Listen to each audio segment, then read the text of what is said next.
Hi అండి అందరికీ. ఈరోజు మనం సూపర్ టేస్టీ చికెన్ బిర్యానీ ఎలా చేయాలో చూద్దాం.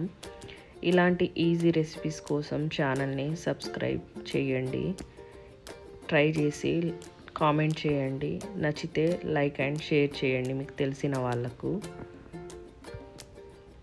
ముందుగా క్లీన్ చేసుకున్న చికెన్లో అయితే సాల్ట్ అనేది యాడ్ చేసుకోవాలి.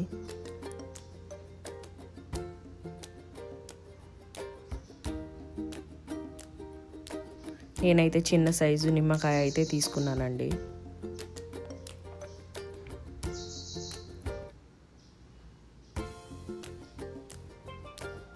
ధనియాల పొడి, గరం మసాలా, చిటికెడు పసుపు, కారము మీ స్పైసీనెస్కి తగినట్టు యాడ్ చేసుకోండి. కొద్దిగా ఆయిల్, అల్లం వెల్లుల్లి పేస్ట్ మొత్తం కలిపి 1 నిమిషం తర్వాత పెరుగు అయితే వేసుకోవాలి. కొద్దిగా పుదీనా, కొత్తిమీర కలిపేసి 30 నిమిషాలు పక్కన పెట్టుకోండి. 1 kg చికెన్కి 1 kg రైస్ అయితే తీసుకున్నానండి. గ్రైండ్ చేసుకోవడానికి 2 టమాటాలు, 5 పచ్చిమిర్చి గ్రైండ్ చేసుకొని ఉంచుకోండి. రైస్ కోసము వాటర్ అనేది స్టవ్ మీద పెట్టేసి మసాలా స్పైసెస్, సాల్ట్, వాటర్ అనేది కొద్దిగా ఎక్కువ సాల్ట్ ఉండేలా చూసుకోండి. బిర్యానీ వండుకునే గిన్నెలోనే నేను ఆనియన్స్ అనేది ఫ్రై చేసుకుంటాను. వేరే బౌల్ సపరేట్ యూజ్ చేయను. ఒక 4 ఆనియన్స్ తీసుకోండి.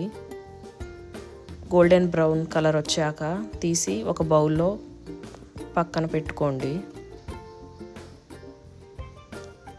ఇలా ఫ్రై అయ్యాక తీసేయండి. పచ్చిమిర్చి, టమాటా గ్రైండ్ చేసుకున్నది యాడ్ చేసుకోండి. పచ్చివాసన పోయిన తర్వాత అల్లం వెల్లుల్లి పేస్ట్ యాడ్ చేయండి. ఇంతకుముందు మసాలాలన్నీ కలిపి పెట్టుకున్న చికెన్ అయితే వేయండి. వేసి ఒక 5 నిమిషాలు వేసిన తర్వాత కలిపేసి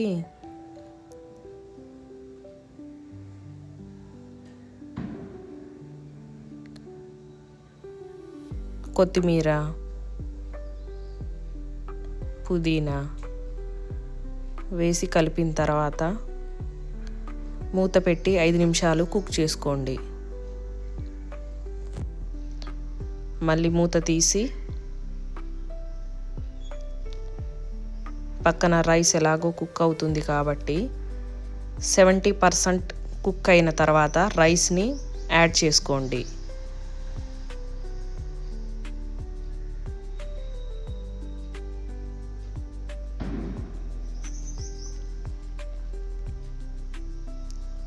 రైస్ని పలుకులుగా వేసుకోండి.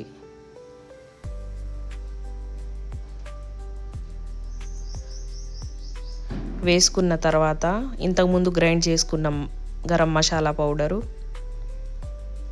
బ్రౌన్ ఆనియన్స్, ఒక పుదీనా, 1 స్పూన్ నెయ్యి అనేది వేయండి.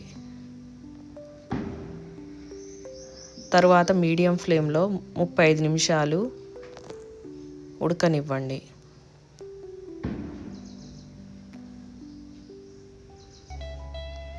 బిర్యానీ కుక్ అయిన తర్వాత మూత తీసి ఎంతో టేస్టీగా ఉండే బిర్యానీని మీరు కూడా ఇంట్లో ప్రిపేర్ చేసి మీ పిల్లలకైతే తినిపించండి. రెస్టారెంట్ టేస్ట్ కంటే మనం ఇంట్లో చేసుకునే బిర్యానీయే టేస్టీగా ఉంటుంది. బయట ఫుడ్డును అవాయిడ్ చేసి ఇంట్లోనే ప్రిపేర్ చేసుకోండి. మా పాప ఆల్రెడీ తినడానికి రెడీగా ఉంది. నచ్చితే సబ్స్క్రైబ్ చేసుకోండి. మరిన్ని వీడియోస్ కోసము నా ఛానల్ని ఫాలో అవ్వండి.